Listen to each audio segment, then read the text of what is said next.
Começando, vou compartilhar com vocês, então, esse material que eu preparei, tá? Hoje nós vamos falar sobre os índios no Brasil. E para começar essa conversa sobre os índios no Brasil, eu quero discutir com vocês quem é que é índio hoje, né? Porque, assim, nem todos os indígenas e os povos indígenas dos dias de hoje vivem na aldeia, vivem na floresta. E menos ainda vivem em tribos isoladas. Às vezes a gente imagina que o índio está lá, isolado no seu cantinho, lá num canto da floresta que ninguém conhece. Não é mais assim, né? Assim como o mundo mudou e a nossa vida mudou, a vida do índio também muda, tá? E tem muitos índios que hoje vivem na cidade, muitos índios que vivem no meio da gente, né? E que fazem parte desse universo que a gente convive. Outro dia eu estava participando de uma live que tinha uma colega nossa que estava participando, a Juliana Cardoso, ela é vereadora lá em São Paulo, e ela falava que ela é descendente de indígena. Eu nem sabia, né? Ou seja, ela vive na cidade, em Sapopemba, há muitos anos, né? E se ela não fala que ela era indígena, nós que a conhecemos da cidade não saberíamos disso. Então, essa é uma primeira questão que é importante a gente reconhecer, porque senão a gente acaba vendo o povo indígena de forma preconceituosa. Eu vou passar para vocês um trechinho de um vídeo interessante sobre isso.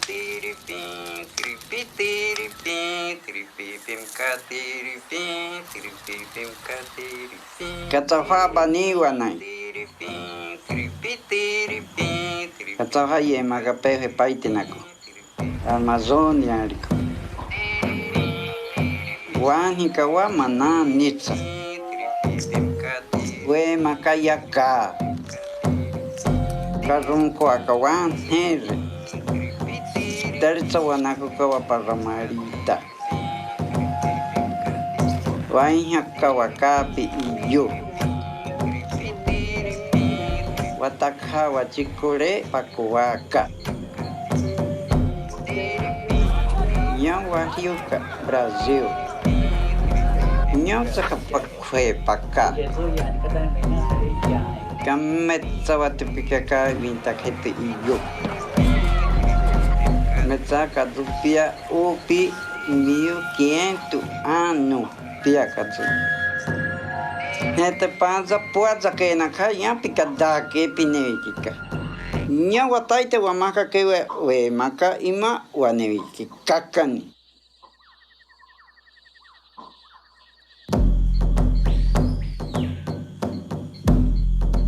Então, vocês viram que interessante, né?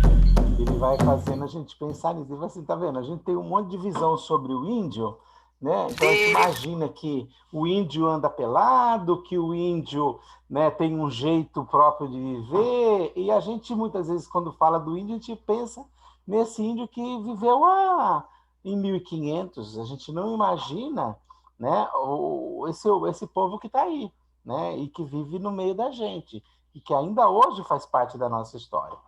Então aí ele fala assim, então, ó, nós usamos cocar, aí aparece o índio de boné, né? Tá vendo? A gente corta o cabelo tudo igual, aí aparece um cabelo cortado do jeito que a gente corta cabelo, sabe? Então, assim, é muito interessante porque mostra que existe um processo de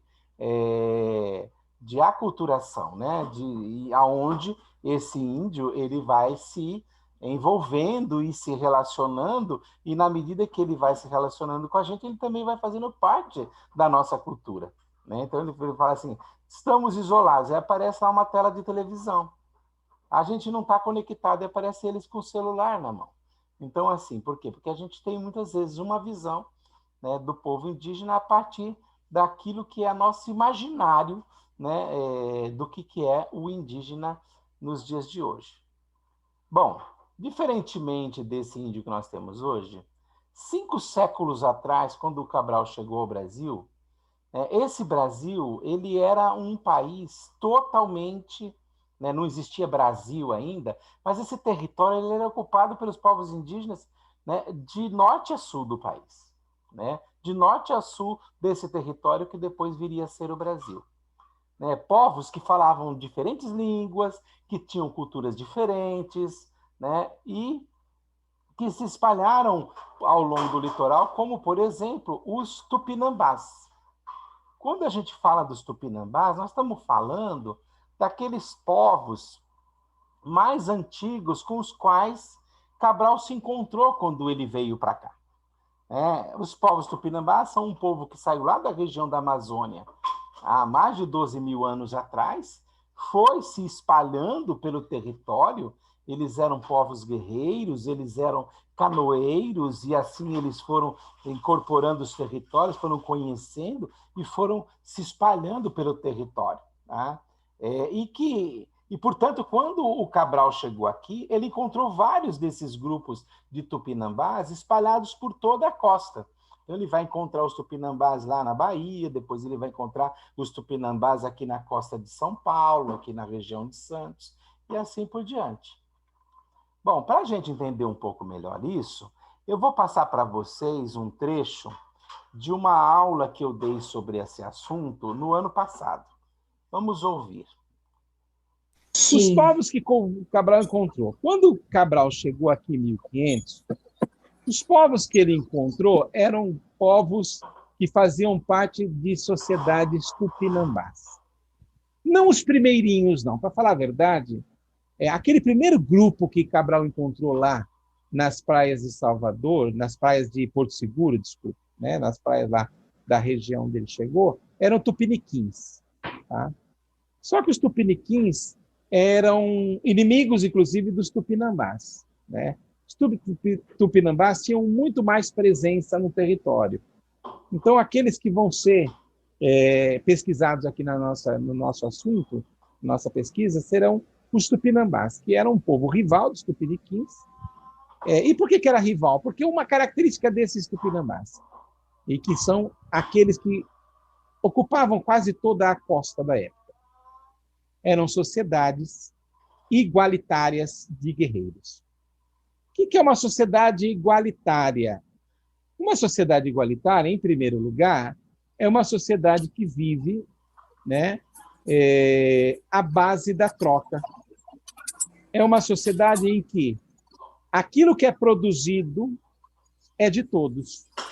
Então, naquela aldeia, você tem uma divisão de trabalho. Você tem aqueles que vão caçar, você tem aqueles que vão plantar, mas o produto da colheita, o produto da caça é de todos. Portanto, é uma sociedade de caráter igualitário, pelo menos entre si. Por quê? Porque eles disputam o território com outras sociedades, também igualitárias. Por isso que eles são uma sociedade igualitária de guerreiros. Quem chamou e desenvolveu essa tese de que os tupinambás eram sociedades igualitárias de guerreiros foi um sociólogo brasileiro muito importante chamado Florestan Fernandes. Ele escreveu um livro que se chama A Função da Guerra na Sociedade Tupinambá. E aí ele descreve como é a vida desses tupinambás, onde ele diz o seguinte, que os tupinambás eram sociedades igualitárias de guerreiros. Tá? Os tupinambás, assim como os povos que estavam chegando aqui, também tinham as suas mitologias. Porque é importante a gente entender uma coisa. O que é uma mitologia? Primeiro, vamos entender uma coisa. Mito não é mentira. Mito, cientificamente falando, é uma narrativa de conteúdo simbólico, de conteúdo religioso. Os tupinambás, assim como os que estavam chegando, eles também tinham seus sonhos, também tinham sua visão do mundo. Do lado esquerdo, vocês estão vendo que eu coloquei aí a mitologia que os portugueses traziam. Os portugueses, eles eram cristãos, católicos. Portanto, eles acreditavam num Deus que para eles era Javé. Alguns podiam interpretar ou usar o termo Jeová. Quem que é esse Deus? Né? Esse Deus é aquele que está na Bíblia, que a gente conta no livro do Gênesis. E quando os portugueses chegaram aqui, eles vieram com a sua cultura religiosa. E quando eles se depararam com essas terras, eles se viram diante do paraíso prometido por Deus. Por isso que essa imagem que eu coloquei aí do lado esquerdo, que é uma imagem de uma pintura feita no século XIX por gente que esteve aqui na época, né? Não século XIX, talvez XVIII, por gente que viveu aqui, né, por volta de 1700 e que viu essa paisagem. Nessa época não existia máquina fotográfica, então eles precisavam fazer aquarelas. Essas missões que vieram da França, que veio gente lá da Dinamarca, que veio gente da Alemanha, essas missões de artistas queriam retratar o Brasil. E ao retratar o Brasil, retrataram de acordo com a visão que eles tinham. E qual era a visão que eles traziam? A visão é a visão europeia. A visão é a visão religiosa. Uma visão marcada por uma terra que tem uma visão idílica, né, do paraíso. Era como se o Brasil fosse o Éden. Num primeiro momento, essa visão foi a visão que esses portugueses tiveram. Mas por trás dessa visão existe o sonho de um lugar onde as pessoas possam viver com plenitude, o sonho de um lugar mítico. Tá? E aí, vejam, né? Para isso até os índios colaboraram, né? Porque eles chegaram e encontraram os índios nu em pelo, aliás, nu sem pelo, né? Porque eles se depilavam e não estavam muito preocupados. Tanto é que Pero Vaz de Caminha vai dizer assim, eles nem tinham vergonha. Não tinham vergonha porque estavam vivendo na pureza da sua vida. Do ponto de vista do índio, do português que estava chegando, do navegador, aquilo era o paraíso na terra. Eles encontram uma selva que nunca imaginaram existir, né? Imensa, totalmente diferente daquilo que eles conheciam. E ainda por cima eles encontram o povo lá pelado na frente deles. Bom, estamos no paraíso. Estou vendo até Adão e Eva, né? Então, essa imagem, né, permeou a visão de mundo que esse povo trouxe. Os índios, por sua vez, as sociedades igualitárias... Opa, passei demais. Agora sou obrigado a começar de novo. Os índios, por sua vez, também tinham seus sonhos. Então, a ideia que os índios tinham é que Maíra, vejam, é o seu Deus, a mulher, Maíra representa, de certa maneira, o Deus Criador aí, havia prometido uma terra sem males, um lugar onde não era mais necessário fazer guerra com o inimigo, onde a comida seria possível para todos, onde não faltaria aquilo que é necessário. Vejam, tem um sonho por trás disso também. Os índios também tinham seus sonhos. Era o sonho da terra sem males. Eu até pus aí a capa de um livro que se chama A Terra Sem Males, que conta um pouco esse mito guarani. E essa floresta era a floresta dos encantados. O que é os encantados? Os encantados são os espíritos da vida. São os espíritos de Deus presentes na vida e que as pessoas estavam vendo diante de si. Também tinha um sonho aí, o sonho de encontrar essa terra. Por isso eles caminhavam tanto, em busca dessa terra sem males. Porque os tupinambás e os povos indígenas, de uma forma geral, eles eram povos de caminhantes, gente que migrava, que caminhava, que buscava outros lugares da vida. São os espíritos de Deus presentes na vida e que as pessoas estavam vendo diante de si. Também tinha um sonho aí, o sonho de encontrar essa terra. Por isso eles caminhavam tanto, em busca dessa terra sem males. Porque os tupinambás e os povos indígenas, de uma forma geral, eles eram povos de caminhantes, gente que migrava, que caminhava, que buscava outros lugares. Por que os tupinambás deixam rastros por todo lugar? Porque eles caminham muito. Porque eles estão sempre buscando a terra sem males. Porque eles estão sempre buscando encontrar os parentes. Então, é um povo que caminha. Da Amazônia, eles foram para o litoral. Depois eles ocuparam o litoral de norte a sul. Eles estavam em toda parte. Por isso nós sabemos que quando Cabral chegou aqui, quando os portugueses, navegadores vieram para cá, são esses povos que eles vão encontrar, porque vão ser esses que vão estar para todo lugar. Né? Então, essa é uma realidade. E como é que eles viviam? Eles praticavam uma agricultura diversificada? Sim, eles praticavam uma agricultura tradicional chamada coivara. Então, eles limpavam o terreno e depois eles começavam a plantar. Eles cultivavam a mandioca.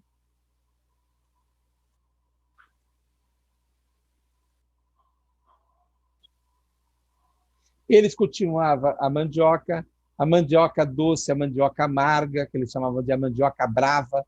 Vocês sabem que tem uma mandioca que não dá nem para comer. Cultivavam o milho, cultivavam a batata doce, o algodão, o feijão, o amendoim, o abacaxi, o tabaco. Então, assim, eles tinham uma agricultura bastante diversificada, até porque eles eram uma sociedade igualitária, tinha que dar comida para todo mundo. Então, e esse fato deles conhecerem a agricultura também é um fato importante, porque o conhecimento da agricultura significa que eles tinham o domínio de uma técnica sofisticadíssima. Tá? Então, já não era mais uma sociedade tão primitiva como muitas vezes as pessoas imaginam. Eles eram uma sociedade, para os critérios da época, bastante sofisticada, que vivia aqui há 12 mil anos. Alguns traços culturais que as aldeias tupinambás cultivavam. Um desses traços culturais é a língua. Tanto é que quando os portugueses resolvem ocupar o território, a primeira coisa que eles vão fazer é tentar aprender a língua. Os jesuítas vêm para cá com uma missão, né? Catequizar, trazer a cultura cristã e católica, mas também os jesuítas tiveram um papel fundamental. Foram eles que escreveram o primeiro dicionário tupi-português. Porque quando os portugueses chegaram aqui, eles tinham um problema. Eles tinham a barreira da língua. Acontece que aqui no Brasil se falava mais de 800 diferentes línguas. Como é que você aprende isso? Impossível aprender. Mas é possível aprender uma. E qual era o povo que estava espalhado por todo o território? O povo tupinambá. Então, o que eles fizeram? Eles aprenderam a língua tupi, construíram saber sobre isso, para poder dialogar com os tupinambás e, a partir daí, fazer o diálogo com os outros povos, com intérpretes e tradutores tupis. Foi por isso que eles desenvolveram, né, o conhecimento dessa língua. Hoje, gente, um dos grandes desafios dos povos indígenas é preservar a sua língua original. Por isso que uma das coisas que os índios que são descendentes reivindicam é uma educação bilíngue. Por quê? Porque eles querem também ter acesso à escola, mas eles sabem que se eles aprenderem apenas a língua portuguesa, com o tempo, a sua língua, que é um registro da sua história e é uma característica da sua comunidade, tende a desaparecer. Então, daí a luta por uma língua, para aprender, por uma educação bilíngue, para aprender a sua língua, preservar a sua língua original, que são várias, tá? Tem ali algumas que eu coloquei, olha lá, Nhengatu, Cubel, Tucuia, né? A língua Yanomami, a Desana, são os vários povos que têm línguas diferentes, tá? Porque a língua é um traço fundamental, né, que caracteriza de preservação do povo tupinambá e do povo índio de uma forma geral. Outro traço que ele tinha, alguns traços que eles compartilhavam, independente de por onde você passava, você encontrava, e isso fazia com que a gente conhecesse, isso faz com que a gente conheça hoje um pouco da história desse povo, é que eles tinham algumas tradições. Por exemplo, o jeito de fazer os instrumentos. Estão vendo aquela imagem do lado esquerdo, que tem um índio de pé com uma flecha na mão? Essa imagem também foi feita por um daqueles grandes estrangeiros que vieram, os artistas que vieram na missão francesa. Essa aí é do Debré. E ele desenha aí esse índio, e pelo desenho dá para a gente ver o capricho que havia nas coisas que eles faziam. Esse capricho é próprio de uma característica fundamental, sede de beleza, dizia Darcy Ribeiro. Essa sede de beleza mostra um povo sofisticado, com uma cultura muito avançada para os critérios da época. A forma de erguer as aldeias, eu até pus uma imagem da época, né, de desenhistas da época, ao lado de uma imagem de uma tribo atual. Olha que interessante. Se você compara essa imagem aqui com essa, a gente percebe que essa forma de fazer a aldeia circular, com casas com uma característica mais ou menos semelhante, é a mesma. Ou seja, a gente encontra traços dos povos indígenas hoje de uma forma de organização muito própria. Até esse pátio aqui que tem, ó, tá vendo? Tem aqui também. Então, isso tem a ver com uma cultura bastante diferente, uma cultura que tem uma visão de mundo bastante interessante, tá vendo? Compartilham isso. Então, a forma de erguer as aldeias, ela também retrata um pouco desses traços tupinambás. Outros traços compartilhados pelos tupinambás que são interessantes são as suas práticas funerárias. O que é isso? O jeito de enterrar os mortos.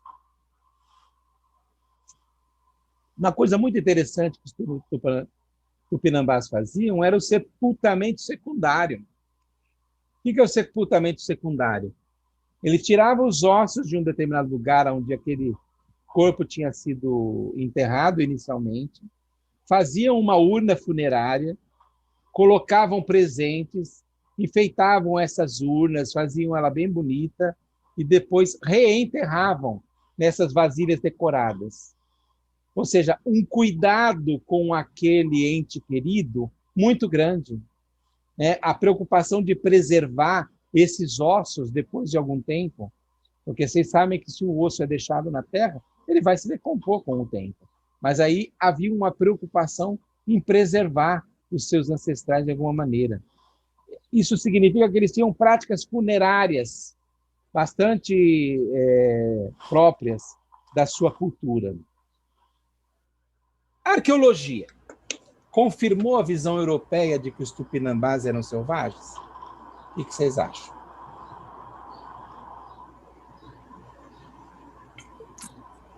Não, né? Acho que eles não eram selvagens, não. Não eram selvagens, não. Até porque, olha só, o que a arqueologia mostrou? O que o estudo da arqueologia mostrou? Que os tupinambás possuem um nível de organização bastante sofisticado para a época. Essa é a grande questão. Eles já conheciam a agricultura, já faziam sepultamentos secundários, conheciam a língua, dominavam todo o território, tinham uma capacidade de organização que permitiu a eles viverem durante mais de 12 mil anos naquelas terras. Portanto, nós estamos falando de um povo que tinha um desenvolvimento muito grande.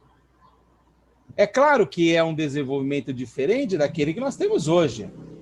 Hoje, os índios, né, estão num outro nível de organização, eles fazem parte da nossa sociedade. Estão vendo aquela imagem que eu deixei na esquerda? São os índios tupinambás sentados nas cadeiras da Câmara Federal.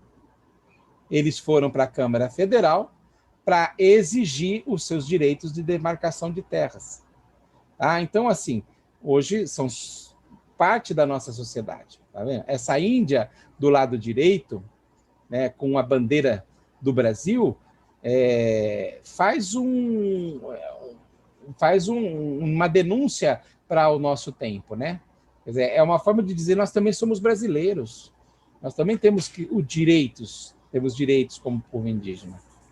Ora, os povos que Cabral encontrou já eram extremamente sofisticados. Já eram povos que tinham um nível de elaboração científica, tecnológica, cultural, extremamente sofisticada para os critérios da época. Por que é importante a gente entender isso? Tá? Eu agora vou interromper aqui o compartilhamento. Porque, gente, muitas vezes a visão equivocada a respeito da história desses povos faz com que se tenha preconceito com relação à cultura dos povos que aqui viviam. Portanto, nós estamos falando de sociedades igualitárias,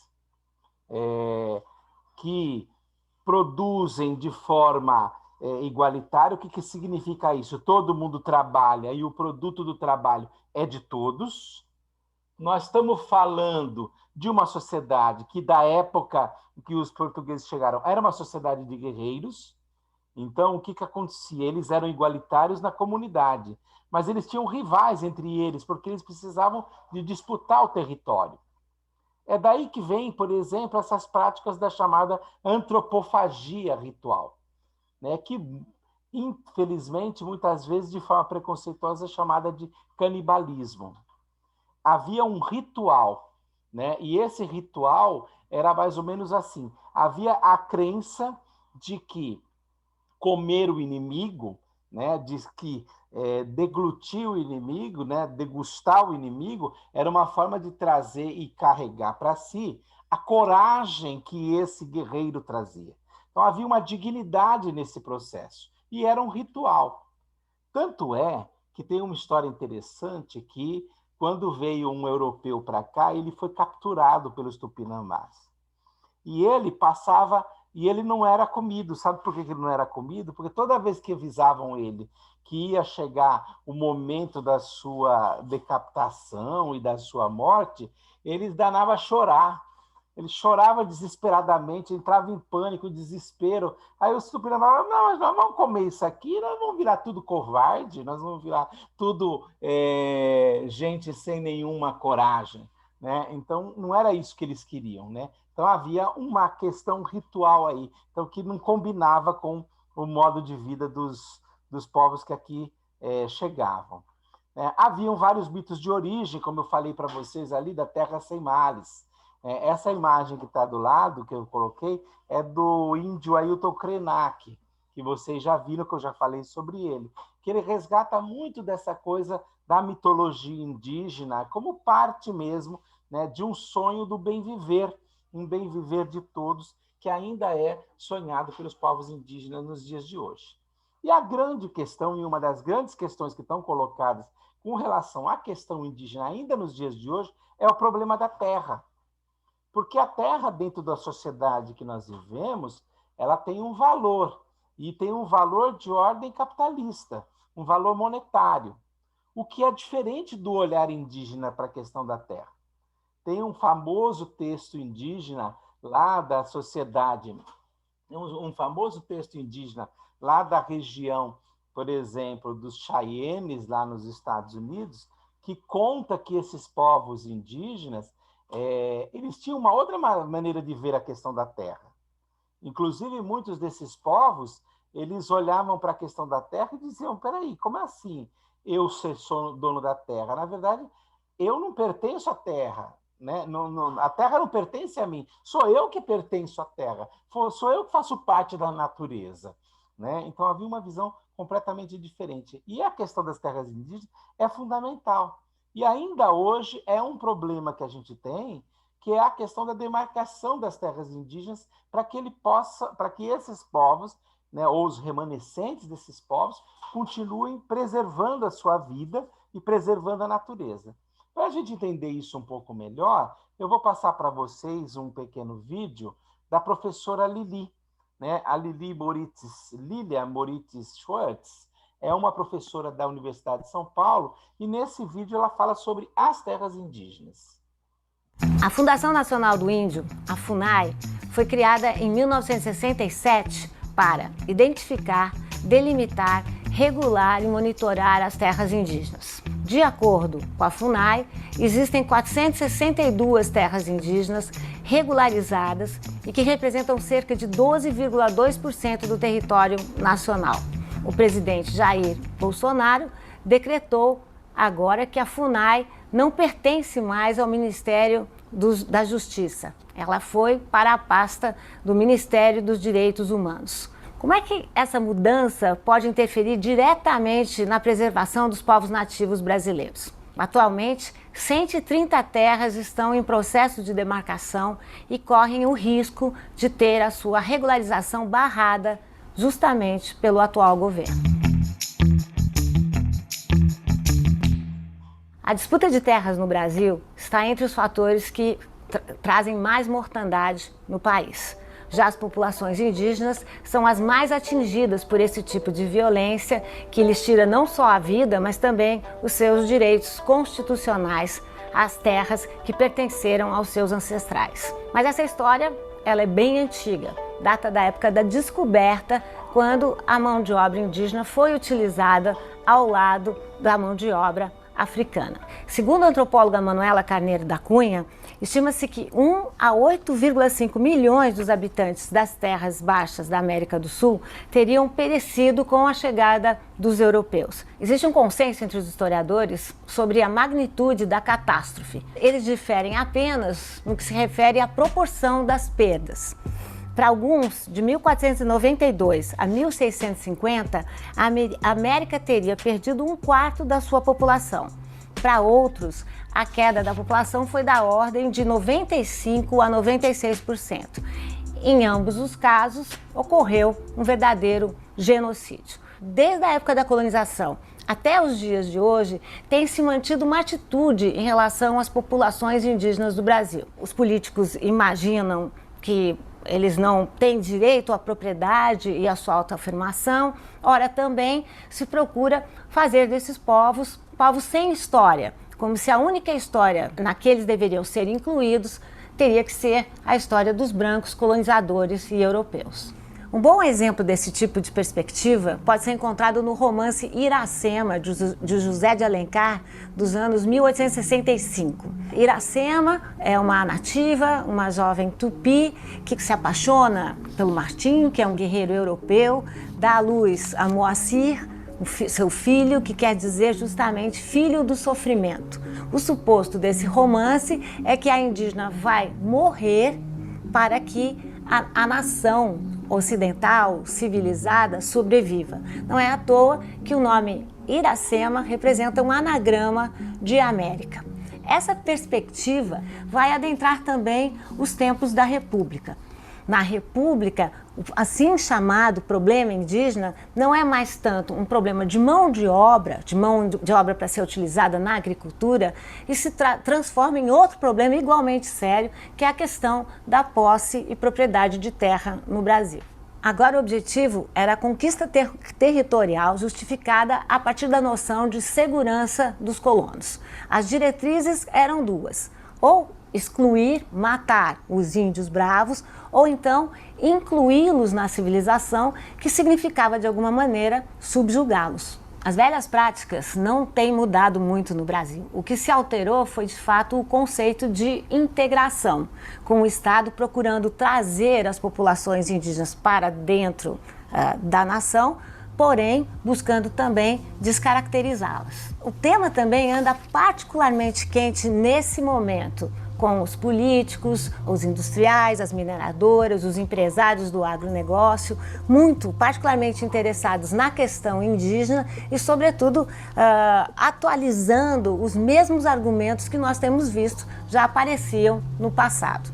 Esses são povos que, desde a época pré-colombiana, contribuem para o enriquecimento dos solos e para a cobertura da floresta. Eles cultivam batata doce, cará, amendoim, cacau, mandioca, abóbora e uma imensidade de variedades agrícolas. Mesmo assim, essa continua sendo uma questão crônica e aguda no Brasil, sobretudo nesse contexto que nós vivemos agora de afetos e ódios muito polarizados. Democracia é um processo de construção de consensos.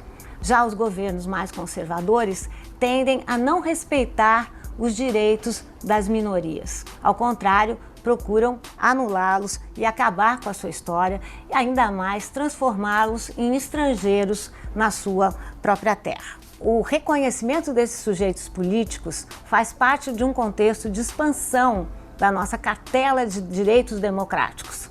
Já a regressão a interesses individuais faz parte de um outro movimento. O que eu vou acrescentar aqui para vocês, ela se torna ainda mais premente no nosso tempo por conta da maneira de manejar o uso da terra. Uma das questões fundamentais é que o povo indígena ele faz, até desde sempre, o manejo sustentável da floresta. Ou seja, ocupa a floresta e faz dela um lugar de produção do seu sustento sem destruir essa floresta. É preciso manter a floresta de pé. E exatamente aí que existe uma contradição entre o modo de viver e de trabalhar e de produzir, que é próprio do mundo do capitalismo, e nós vivemos numa sociedade capitalista, e o modo de viver, de produzir e de se utilizar da floresta e do espaço, que é próprio dos povos indígenas. E aí você tem um conflito fundamental entre essas duas formas de manejo, entre essas duas maneiras de ocupar a terra.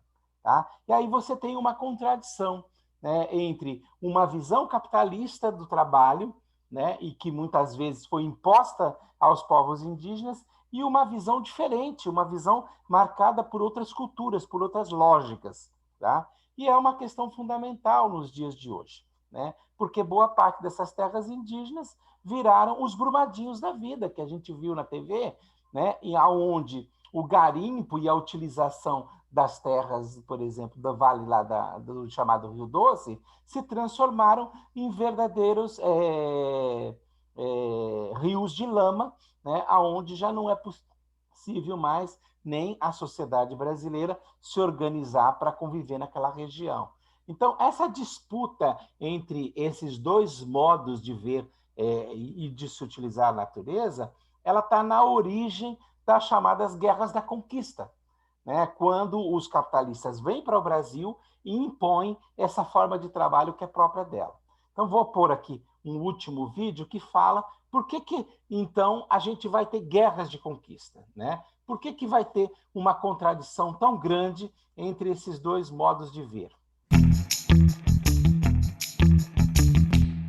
Logo no contexto da chegada dos portugueses ao Brasil, eles acabaram utilizando os indígenas, os nativos locais, como mão de obra escravizada e depois como mão de obra escravizada paralela à utilização do braço africano.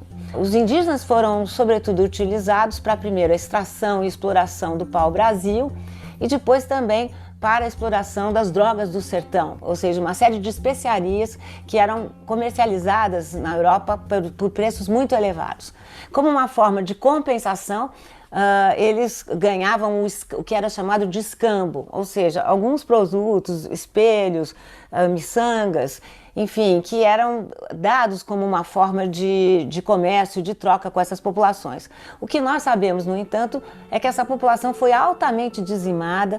Os números falam de 75% das populações da costa do Brasil foram dizimadas por conta do trabalho escravizado e também pela guerra biológica que existia. Os indígenas faleciam por resfriado, por gripe, por problemas e doenças que não existiam nas Américas e que vinham também dos navios que chegavam cheios de colonizadores europeus. A partir do século XIX, sobretudo, a questão indígena ficou menos voltada ao tema da mão de obra, uma vez que desde o século XVII a Igreja tentou impedir a escravização de indígenas, mas o problema ficou todo em volta da questão da terra, ou seja, das terras ocupadas por indígenas que foram sistematicamente desrespeitados nesses seus direitos. No final do século XIX, por exemplo, ocorre um grande conflito porque a estrada de ferro noroeste do Brasil teria que passar por território caingangue. Eu falo aqui teria que passar porque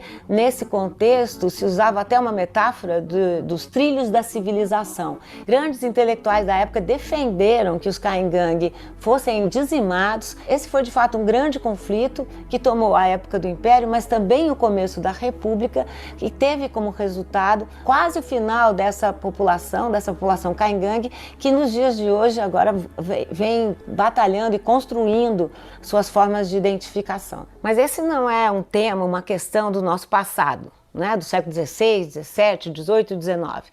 No século XX e no século XXI ele anda cada vez mais atual.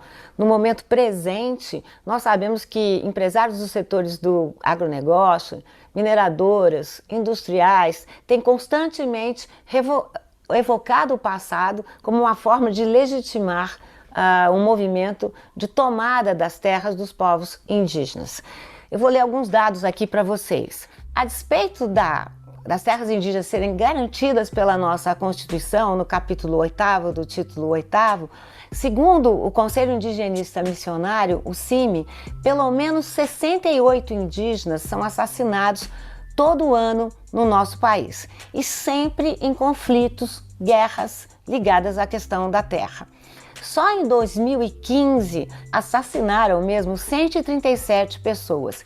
Em 2017, 110 índios foram mortos e 17 deles no Mato Grosso do Sul. A ONG britânica Global Witness concluiu em 2017 que o Brasil não é só um país letal em relação às populações indígenas, mas é dos países mais letais, mais perigosos em relação aos militantes e os ativistas da causa indígena. O elevado número de mortes de indígenas, ele é resultado dessa tensão que nós estamos aqui descrevendo, que começa com o tema da mão de obra, mas hoje em dia toma forma a partir da questão do problema da posse de terra. Por conta dessa tensão, o número de suicídios da população indígena é muito superior à média nacional.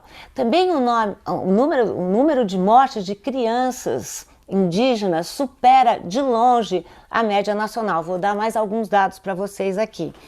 A taxa de mortalidade infantil nesses grupos indígenas é quase 2 vezes mais alta do que a média nacional, que é de 13,8 em 2016. Foram 26,3 mortes para cada 1.000 nascimentos nas populações indígenas. E o relatório do CIMI destaca as causas da mortalidade, que são diarreia, desnutrição e outros problemas que nós poderíamos evitar se tivéssemos uma melhor distribuição da assistência de saúde para essas populações também. Essa é, sem dúvida, a guerra mais longa que o Brasil enfrenta no seu próprio território e com a sua população. As formas, as maneiras podem até mudar no decorrer desses tantos séculos. No entanto, o alvo continua o mesmo. Trata-se, de alguma maneira, de descaracterizar e de não justificar a existência desses grupos, dessas minorias que fazem parte fundamental e crucial da cidadania no Brasil. Bom, e assim nós terminamos aqui uma aula com vários elementos em que a gente resgata a questão indígena de ontem e hoje, né? Não é uma questão apenas do passado, como vocês estão vendo. É uma questão que permanece no presente e que é marcada aí por uma história de sofrimento dessas populações, né? Ainda hoje não há o reconhecimento da importância dessas populações. Bom, gente, então, vamos ficando por aqui. Espero que vocês tenham gostado da nossa aula, né? Como eu falei, era uma aula com bastante elementos, tá? Eu vou publicar daqui a pouco para vocês o material do blog, se vocês quiserem já podem ir lendo, mas a atividade eu só vou publicar no período da tarde. Tá? Então, primeiro, eu quero que vocês leiam o texto que está lá, né, para depois fazerem a atividade. Então, eu vou encaminhar aí para vocês o texto e mais tarde eu encaminho a atividade para vocês fazerem, ok? Na próxima quinta-feira, a gente tem